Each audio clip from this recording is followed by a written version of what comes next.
Assalamualaikum warahmatullahi wabarakatuh. Nama saya Latif Hendro Nugroho. Saya akan menjelaskan tentang sistem operasi. Sistem operasi atau operating system adalah perangkat lunak yang bertanggung jawab untuk mengelola sumber daya komputer dan menyediakan layanan yang memungkinkan aplikasi berjalan pada perangkat keras komputer. Sistem operasi berperan sebagai perantara antar pengguna atau aplikasi dengan perangkat keras komputer. Sejarah sistem operasi. 1. Windows 1 pada tahun 1985. Sistem operasi Windows generasi pertama lahir pada tahun 1985 atas prakarsa Bill Gates yang tak lain adalah founder Microsoft. Dalam versi perdana, Microsoft mencoba bereksperimen dengan fungsi grafis yang disebut GUI (Graphic User Interface). Yang kedua, Windows versi 2 pada tahun 1987. Windows generasi kedua lahir 2 tahun setelah Microsoft berhasil meluncurkan sistem operasi perdana. Pada versi ini, popularitas Windows sedikit meningkat dibandingkan sebelumnya. Salah satu pemicunya antara lain adanya penambahan aplikasi Microsoft Excel dan Microsoft Word. Yang ketiga, Windows 3 pada tahun 1990.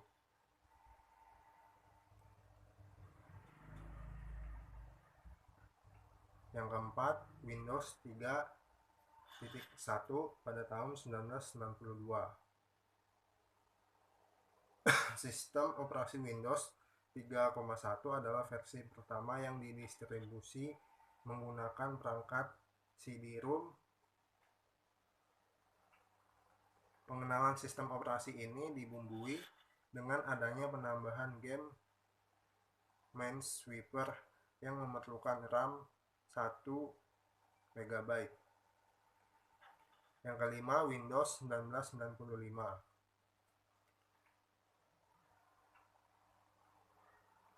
Yang keenam, Windows 98 pada tahun 1998.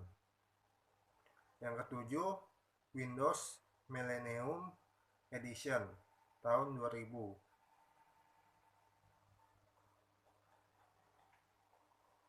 Yang ke-8, Windows XP pada tahun 2001.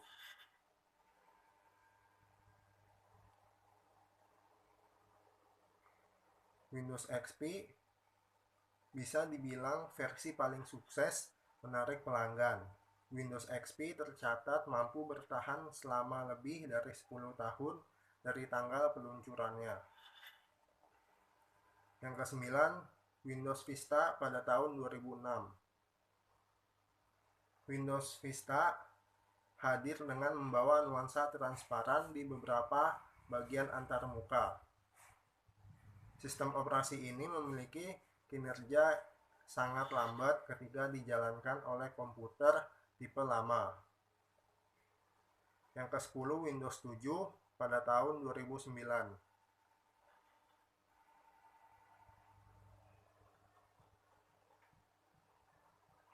Dilihat dari segi performa, Windows 7 jauh lebih cepat, stabil, dan interaktif sehingga mampu menarik minat banyak orang untuk memulai menggunakannya. Yang ke-11, Windows 8 pada tahun 2012. Windows ini resmi meluncur pada tanggal 1 Agustus 2012.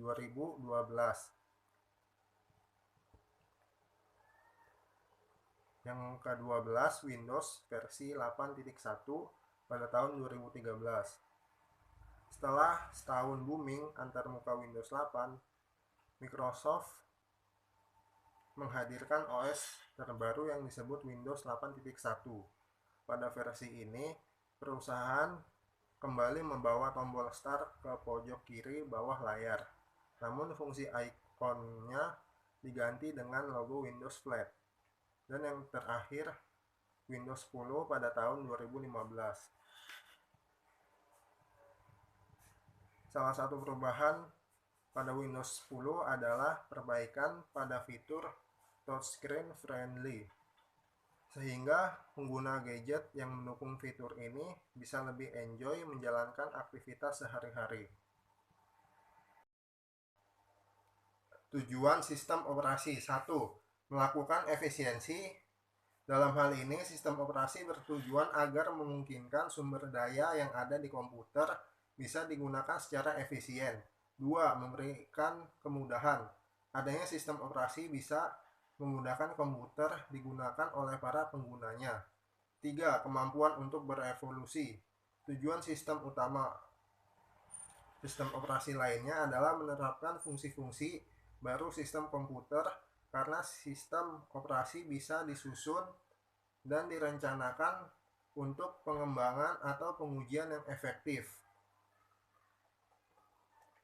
Jenis sistem operasi: 1. Sistem operasi standalone. Sistem operasi standalone adalah sistem operasi dengan fitur tertentu yang digunakan untuk single seat atau multi-user. Sistem operasi standalone merupakan sistem yang berdiri sendiri pada komputer desktop atau perangkat portable lainnya. Contoh sistem operasi standalone adalah Microsoft Windows.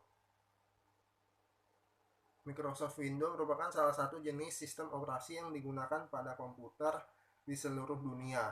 Sistem operasi ini dibuat oleh Microsoft.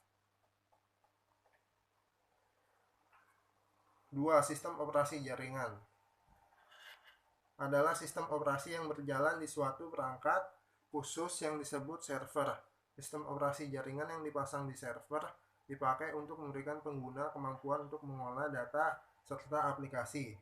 Sistem operasi ini memungkinkan pengguna dalam mengakses dan berbagi file dan perangkat.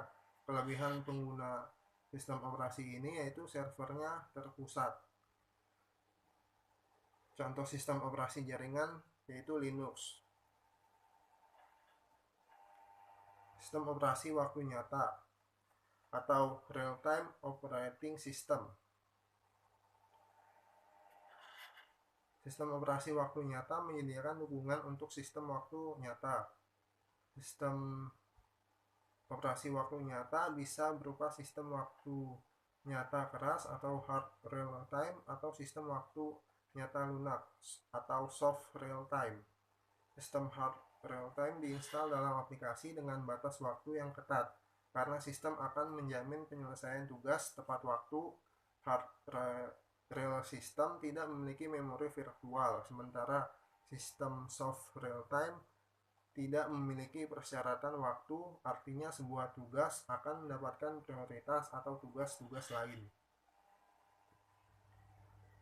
4. Sistem operasi seluler adalah jenis sistem berjalan secara eksekutif pada perangkat kecil seperti smartphone maupun tablet.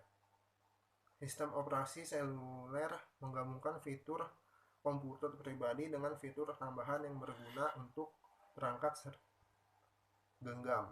Contoh sistem operasi seluler adalah Android.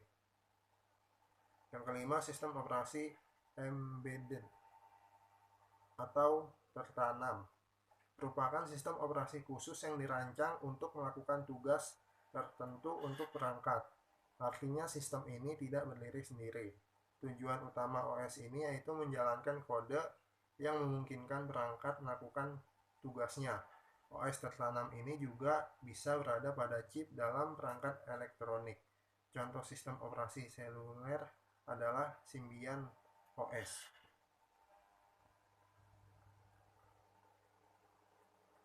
Beberapa fungsi utama dari sistem operasi. Yang pertama, manajemen sumber daya. Sistem operasi mengelola pengguna sumber daya perangkat keras seperti CPU, memori, penyimpanan, dan perangkat input atau output.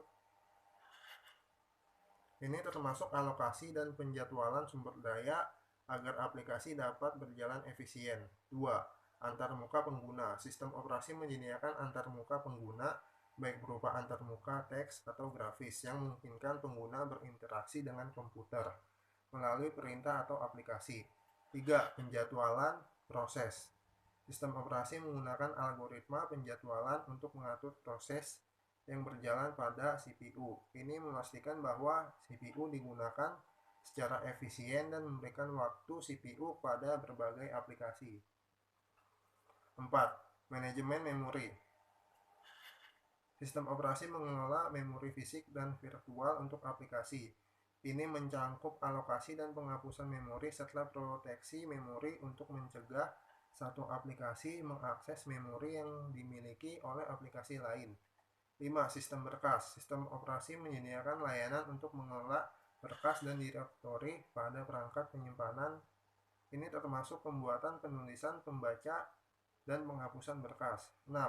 Manajemen perangkat input atau output. Sistem operasi mengelola perangkat input atau output seperti keyboard, mouse, printer, dan disk drive. Ini memungkinkan aplikasi untuk berkomunikasi dengan perangkat keras ini. Yang ketujuh, keamanan. Sistem operasi juga memiliki peran dalam menjaga keamanan sistem dengan mengontrol akses pengguna, memberikan izin, dan melindungi sistem dari ancaman keamanan. 8. Jaringan. Sistem operasi modern sering dilengkapi dengan dukungan jaringan yang memungkinkan perangkat untuk terhubung ke jaringan komputer, berbagi sumber daya, dan berkomunikasi dengan perangkat lain di jaringan. Sistem operasi memiliki banyak varian, termasuk Windows, macOS, Linux, Unix, Android, dan banyak lagi. Pilihan sistem operasi tergantung pada kebutuhan dan preferensi pengguna serta jenis perangkat keras yang digunakan.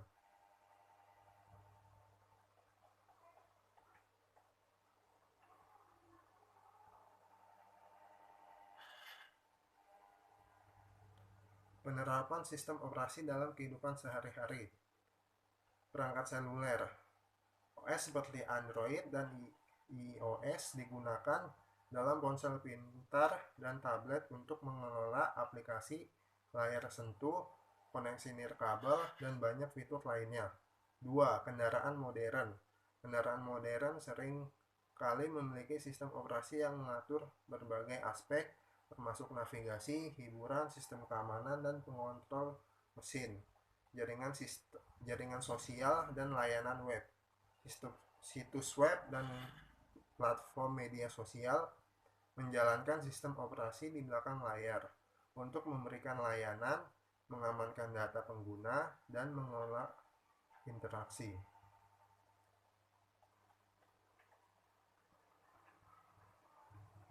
Kesimpulan secara keseluruhan, sistem operasi adalah perangkat lunak yang penting untuk menjalankan komputer dengan efisiensi, memberikan abstraksi perangkat keras, dan menyediakan berbagai layanan yang diperlukan untuk menjalankan aplikasi dan menjaga keamanan sistem. Sekian dan terima kasih. Apabila ada salah dalam pengucapan, saya meminta maaf dan terima kasih. Wassalamualaikum warahmatullahi wabarakatuh.